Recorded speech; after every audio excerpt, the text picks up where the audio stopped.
이번 영상은 간단히 SPDR 자산운용사의 SPY ETF를 소개해드리고자 합니다. 기존의 QQQ ETF 영상에서 QQQ ETF와 분산 투자하기 좋은 ETF로 짧게 소개해드린 적이 있습니다. QQQ ETF 영상에 관한 링크는 본 영상 하단에 걸어두었으니 관심 있는 분은 보시길 바랍니다. 그럼 SPY ETF는 도대체 뭐길래 이렇게 전 세계적으로 인기이고 한국에서도 이렇게 인기인지 보겠습니다. 전 세계적으로 ETF 시장은 보시는 그래프처럼 폭증을 했습니다. 더 이상 펀드 또는 뮤추얼 펀드라고 불리우는 액티브 펀드의 시대는 끝났다라는 표현이 맞을 정도로 간접 투자 시장은 ETF가 장악을 했습니다. 기본적으로 액티브 펀드보다 수익률은 좋으면서 수수료는 10분의 1도 안 되는 경우가 대부분이기 때문이겠습니다. 기본적으로 미국의 ETF 시장 규모는 전 세계 ETF 시장 규모의 70%가 넘습니다. 사실 미국 금융시장 규모 자체가 전 세계의 60% 정도이니 당연한 결과이기도 하겠습니다. 그런 세상의 수많은 ETF 중에 한국 사람들을 포함하여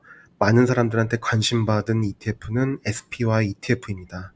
굉장히 많이 벤치마크 되고 있는 ETF입니다. 운용 자산 규모가 300빌리언 달러 규모이니 단일 ETF로서 운용 규모가 355조가 넘습니다. 한국 거래소 시총 1위인 삼성전자 시총이 346조이니 삼성전자 시총보다 자산 규모가 큰 ETF가 스파이 ETF입니다. 엄밀히 말해 스파이 ETF는 유닛 인베스트먼트 트러스트의 형태를 띠고 있지만 간단히 ETF라고 칭하도록 하겠습니다. 스파이는 가장 오래되고 가장 많은 사람들에게 인기 있는 ETF 중에 하나이고 S&P 500 지수를 단순 추종합니다. 매년 부담해야 하는 운용 수수료는 0.09%로 사실 비싼 편도 아니고 싼 편도 아닙니다. 한국의 ETF 자산 운용사나 일반 액티브 펀드에 비하면 무시할 만큼의 적은 수수료이지만 사실 이 수수료의 절반 수준인 0.04%의 운용 수수료를 가진 ETF들도 많기 때문입니다. 스파이 ETF의 보유 종목 수는 507이고 펀은 26.79입니다. 한마디로 S&P 500 기업들의 시가총액을 기준으로 평균 펄을 계산하면 26.79라는 말입니다. 수익률을 한번 보겠습니다. 잘 보시면 3월의 주식시장 폭락 이후 전고점을 드디어 회복을 한 상태입니다. 스파이가 추종하는 지수가 S&P 500 지수라고 했으니 S&P 500의 수익률과 거의 동일한 것을 보실 수 있습니다. 0.01에서 0.05%의 정도의 괴리율을 보여주고 있고 S&P 500을 추종하는 ETF 중에서는 괴리율,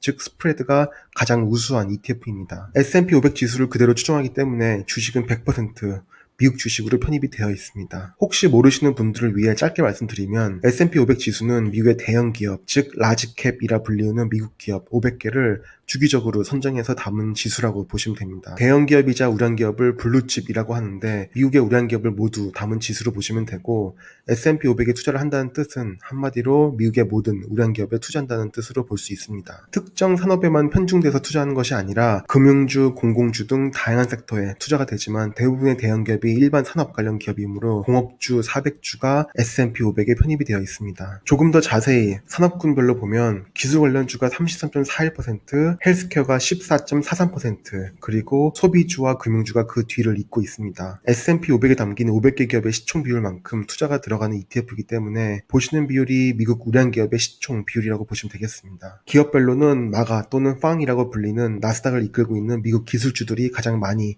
편입이 되어 있습니다. 애플 한 주가의 시총이 2조 달러에 이르고 있으므로 애플, 마이크로소프트, 아마존 같이 시총이 매우 큰 기업들의 편입이 가장 높게 되어 있는 건 당연합니다. 그럼 어떤 분들한테 이 ETF가 어울릴지 보겠습니다. 첫 번째로 분산 투자를 좋아하는 분들한테 어울리겠습니다. 애플이나 아마존, 마이크로소프트 같은 주식에 개별 직접 투자를 하려면 매우 큰 돈이 필요합니다. 가령 아마존 주식 하나만 사려고 해도 한 주의 가격이 3,300불이 넘으니 하나로 거의 400만 원입니다. 그래서 다양한 미국 우량 기업에 분산 투자해서 투자하고 싶은 분들은 스파 ETF가 적합할 것으로 보입니다. 두 번째로 미국 시장을 신뢰하는 분들이 투자하기 적합합니다. 지금 보시는 그래프는 지난 10년간 미국 S&P 500 주가 지수의 상승률과 MSCI HWI, 즉 전세계 글로벌 주식시장에서 미국을 뺀 글로벌 지수의 상승률을 비교를 보여줍니다. 미국 외의 전 세계 글로벌 주식 상승률보다 2배 높은 상승률을 미국 주식시장이 보여주고 있습니다. 이는 지난 10년간의 데이터로 미국이 전 세계를 이끄는 글로벌 기업들이 많고 전 세계 금융시장을 이끌고 있다는 걸 보여주는 매우 중요한 지표입니다. 세 번째로는 미국 주식시장에서도 그나마 좀 안정적인 미국의 우량 기업, 즉 블루칩들의 투자를 선호하는 보수적인 투자자들에게 적합할 수 있겠습니다. S&P 500이 나스닥 100 지수보다 수익률은 보시는 차트와 같이 지난 10년간 더 적었지만 상승폭과 하락폭은 더 적은 걸 알 수 있습니다. 나스닥 지수에 비해 상대적으로 변동성이 적다고 말씀드릴 수 있겠습니다. 마지막으로는 한국의 경제에 회의적이거나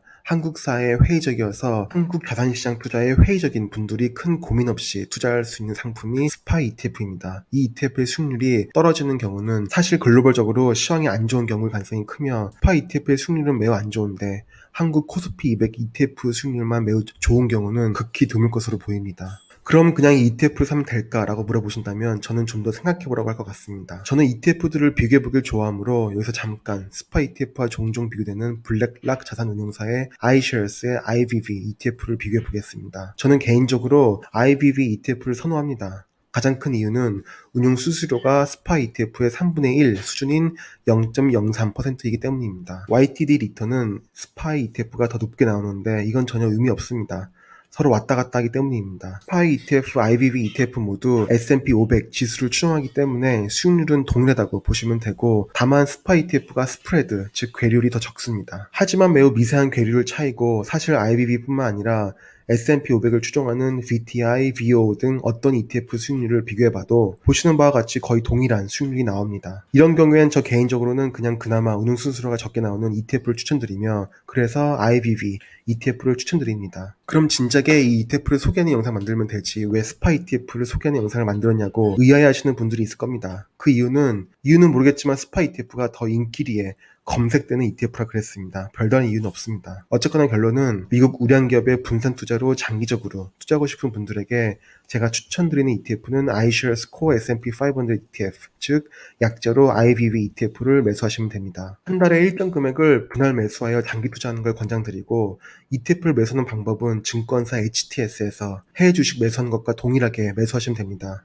아니면 거래하시는 증권사 창구 직원에게 문의해도 되고 주식 투자를 할 줄 아는 지인에게 문의하시면 될 겁니다. 이번 영상은 좀 쉬운 주제로 한번 다뤄봤습니다. 주식에 대해, 재테크에 대해 아무것도 모르는데 그래도 안정적으로 미국 주식시장에 대해 투자를 해보고 싶고 이런저런 수수료로 호구 잡히기 싫다라고 생각하시는 주식 초보자분들에게 가장 적합한 ETF는 IBB ETF임을 다시 한번 요약하여 말씀드리며 영상을 마무리하겠습니다.